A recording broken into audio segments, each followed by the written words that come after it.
Hey everyone, Kevin here. In today's video, I want to respond to some things that the channel ClearValue Tax mentioned in their opinions on whether or not there will be a second stimulus check, or sort of second round of stimulus checks, which we're all waiting for and hopeful for. And it's also my expectation that there will be some form of an additional check, whether that's another check or a deposit, or you know what, it'll be a payroll tax credit. It's my expectation that there will be something in this next package. But I want to respond to some of the arguments that ClearValue Tax made, because obviously we're all just sharing our opinions here, and it's totally fine to have different opinions, but there are some things that were said that I thought it would be very useful for you to have a little bit more insight and detail on. So let's hop right into those. The first thing that ClearValue Tax starts off with is mentioning that you can read in between the lines of the politicians, that they're being more mindful of debt. You can read in between the lines the mood of the politicians. They're being more mindful of the country's debt levels and debt problems. Of course, this level of debt is concerning, so I understand both sides of the arguments. You know, we need help right now to avoid economic collapse. However, we don't want to put more burden on the future generations by just piling on the debt unnecessarily. So then I paused for a moment and thought, okay, where do we have to read between the lines? Because I want to see the good in all of these arguments. The Democrats in the House have submitted proposal after proposal for more spending. We've seen the $2,000 per month. We've seen the $2,000 per month during the pandemic and the $1,000 per month after that. We've seen we've seen so many different proposals. We're almost like proposaled out with how many different ideas there are to provide more stimulus. Unfortunately, these are all provided by the Democrats, which this is not to take sides left, right, or center. This is just to say, right now, the Democrats are clearly poised to say, we want to give more checks to the people who need it. And this makes sense because a lot of us are hurting right now. In fact, Nancy Pelosi went as far as a couple days ago saying, we need to guarantee income to people, at least during this time, which is basically saying, hey, here's a monthly check. So to me, it's very clear that at least half of our politicians aren't mindful of the debt right now. It's let's solve this problem, which is okay. You know, there are arguments to be had on both sides. Then we know that Donald Trump has expressed extreme interest in potential more support for individuals, not even ruling out, and these were his words, not ruling out additional checks to people. And this also makes sense because, you know, if you're a president and you happen to be able to issue checks to people and send them letters and sign them or put a memo on them, that's possibly a good thing for your campaign. But of course, I mean, people need help. So I'm not trying to be campaign cynical here. You just can't help but think that thought. Then we know that Treasury Secretary Steve Mnuchin says, we will do what it takes to win this war. In other words, we will just keep helping by spending in any way that we need to win this battle. So far, everybody's pretty dang blunt. Like, let's spend more. Well, then yesterday I did a complete breakdown in a simple way of everything that the Federal Reserve Chairman Jerome Powell said. He's the dude at the central bank in America. He's the guy with the money printer. When I do this in my videos, this is like the sign of the money printer. Just imagine, crank in the money printer and the money comes flying out. So we're gonna talk about ClearValue's money printing argument in just a moment. But what's a quick little glimpse, because that's a really good video, you ought to watch it. But what's a quick little glimpse into what Jerome Powell said yesterday? Well, Jerome Powell said, we have unlimited credit, and we will spend whatever we need to in the form of lending to corporations and businesses to make sure we can win this war, because the people are hurting. It's not just businesses who are hurting, it's individuals who are hurting. And the longer individuals are out of work, the harder it is for individuals to go back to work, the harder it is to go back to normal. And that creates long-lasting damage to our economy. So Jerome Powell said, we don't want long-lasting damage. We will spend whatever we need to. We have unlimited credit, AKA we have the unlimited credit card that we can swipe, AKA we have unlimited debt that we can draw from to solve this problem.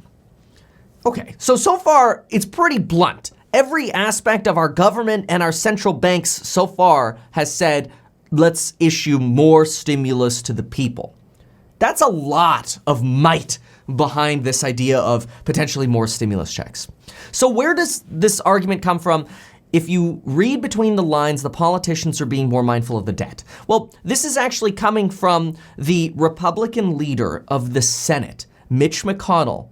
The first mention of concern over more debt actually came from this article in thehill.com, where on April 21st, Mitch McConnell, the leader of the Senate, the Republican leader, sort of the balancing act to the Democrats, says, McConnell hits brakes on phase 4 coronavirus relief. And if you scroll down here, it actually says, I think it's also time to begin to think about the amount of debt we're beginning to add to our country and the future impact of that. Let's weigh this very carefully because the future of our country in terms of the amount of debt that we're adding up is a matter of genuine concern. And this was published on April 21st, which I promptly reported on the next morning on April 22nd in my Stimulus Checks Round 2 Everything We Know, CARES Act number 2. But the Republicans' concern over debt isn't new. In fact, 5 days ago, I made this video, the coming massive market crash caused by stimulus check debt. And I made an entire 20-minute argument explaining why the stimulus check debt probably won't crash the economy. And this is titled because a lot of folks have been saying, Kevin, we're going to see a market crash because of all the stimulus check debt, right? And I actually explain exactly why we won't. The easiest way to think about this is when ClearValue Tax says, well, we have to be mindful of the debt that's burdening our future generations. We can pull an example from that video I made 5 days ago and say, well, wait a minute. In World War II, our country took on $250 billion of debt. That was the entire size of our economy that entire year. Yet none of that $250 billion from World War II was ever repaid. And now it represents barely 1% of our total government's debt. In other words, it's barely noticeable to our country. And I'm not suggesting that right now all of us are absolutely better off than the same person we would have been in, let's say, World War II. But I am saying that debt didn't have much of an impact and didn't burden our future generations. At least it hasn't yet. And look, by no means do I want to come across as sounding like I'm saying, let's just keep borrowing forever. No, let's just borrow more money. $24 trillion in debt. Let's just double it and party. Everybody can be rich. By no means do I think we should just borrow without check. That's the incorrect conclusion there. There are dangers to borrowing too much. But right now, we're basically fighting a house that's on fire. And to stand outside right now and have some dude over at the fire hydrant go, too much water, all right? I'm gonna crank this down to about half speed right now. Now's not the time to worry about how much water is being thrown on this property. Right now, we gotta fix the problem. And the problem is a lot of us are out of work. A lot of us don't have enough savings and money, or we have too much of our own debt. We can't even get the stupid banks to solve mortgage forbearance. It's not that hard, but everything just seems like a mess right now. That's frustrating. So right now is not the time to be thinking about debt. Right now is the time for the country to be thinking about what can we do to get everybody through this? And then we'll put our fiscal house in order. In fact, that quote I just did, fiscal house in order, is exactly what Fed Chairman Jerome Powell said yesterday. Now is not the time to put our fiscal house in order. Now's not the time, in other words, to worry about how much money we're dumping onto the house that's on fire. In other words, I don't think us being worried about debt has anything to do with future stimulus checks. I don't think it's a good argument. I don't think the country or the leaders of our world right now being worried about debt is going to be a barrier to us seeing more stimulus checks. AKA, we're probably gonna see more stimulus checks and more debt. And if that seems weird, make sure to check out my video explaining our current economic theory in terms of why this is. Why aren't we burdened? Why aren't our future generations really burdened by our national debt? And this is different from our own personal debt. Our national debt, how does that actually impact us? But let's circle back to Mitch McConnell for a second. Mitch McConnell suggesting that we need to be mindful of our debt, while at the same time, Donald Trump, Steve Mnuchin, the Secretary of the Treasury, the Chairman of the Federal Reserve, which represents the entire Federal Reserve Board for all of the banks across the United States, the central banks that is, and Democrats, while all of them are not suggesting concerns over debt right now, Mitch McConnell is. And why is Mitch McConnell floating a debt argument? Well, he's floating a debt argument that is, we need to be mindful of the debt as leverage, because Mitch McConnell probably does also want to provide us further stimulus. Deep down inside, I think we all know, he knows we all need more stimulus checks. But Mitch McConnell wants liability protections for corporations and business owners who are going to be responsible for electing him in the upcoming election, which he is running in. That is, he could be out of office in a few months if he doesn't get reelected. And so by providing liability protection to business owners and corporations who might be more likely to vote Republican, while at the same time then conceding on more stimulus checks, this is nothing more than classic congressional debate.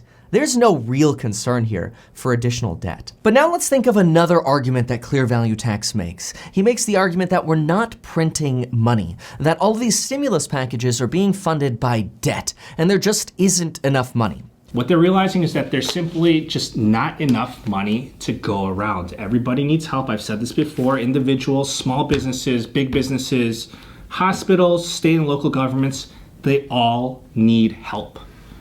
I say that there will not be enough money to go around because we're not printing money to fund these stimulus packages. We're taking on more debt. So we're going further and deeper into debt. We're not printing money. Perhaps in the future, we will be printing money and that will cause inflation. But for the time being, this is all being funded by debt. But unfortunately, this only tells you half of the story, which leaves you with the wrong impression. After you hear this, you hear, oh my gosh, more debt is bad, we don't want more debt, and if we start printing money because we're not now, then we're going to see inflation, which is also bad. Dang, so more stimulus would be bad because debt would happen and maybe more stimulus would happen, which would be bad. But that's incorrect. The reason it's incorrect is A, yes, we are taking on more debt. But we are also printing money. We're printing a lot of money because they're one and the same.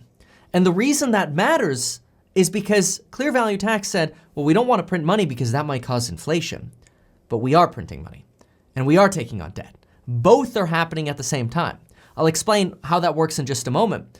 But even though we've taken on over $7 trillion in additional balance sheet reserved funding, aka the government and the Fed have set aside $7 trillion to help support the economy.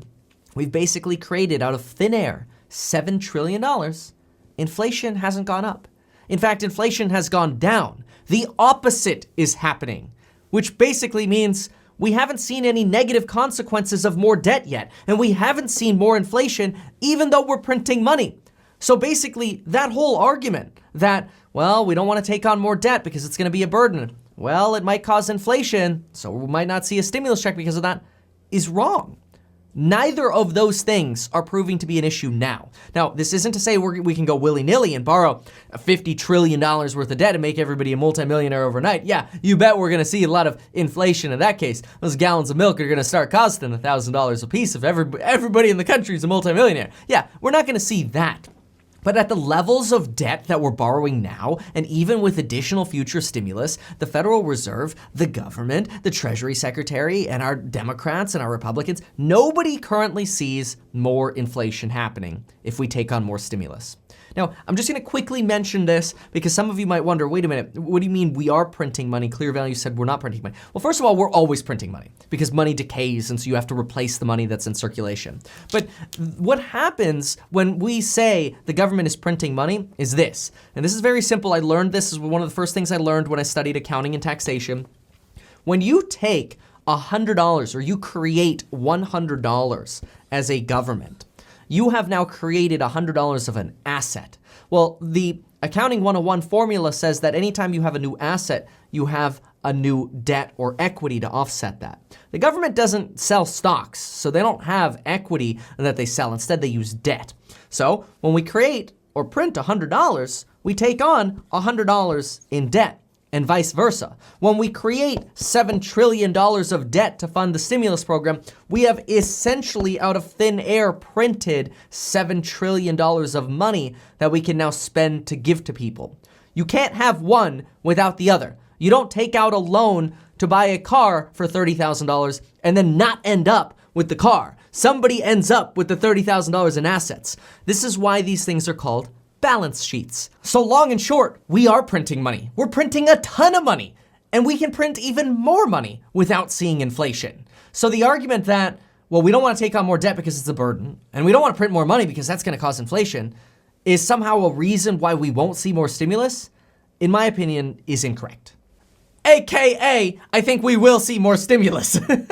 Now, I do just have to say that we can all share ideas like this as a community together, and if you're thinking about making videos, I encourage you to do so as well. But when ClearValue Tax says, you won't hear another YouTuber talk about this. But before we begin, I just want to say that you're not going to hear another YouTuber talking about what I'm talking about in this video. If you give the same group of people who received the first stimulus check a second stimulus check for the same amount for $1,200, that's going to cost another $300 billion.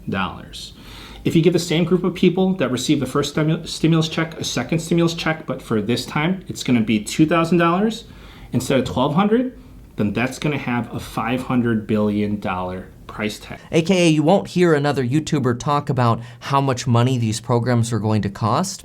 I'd just like to reference a video from April 16th made by Graham Stephan where he crunched these numbers. That means this would cost, at minimum, 224 million people times $2,000 a month, and that works out to be $448 billion a month just to keep this going. So that means if this gets passed... And then I'll reference my video from a day before that on April 15th where I crunched these numbers. In the United States, who would probably qualify for these checks, which at $2,000 per person would be somewhere around $400 billion in printed money per month. Now, this isn't to slam ClearValue Tax at all. I appreciate his channel and the information that he shares, and I think it's very helpful.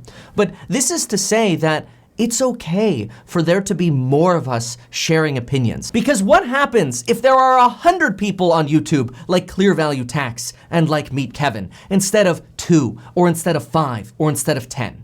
You're left with more information. You're given more choice and more insight into what's really going on.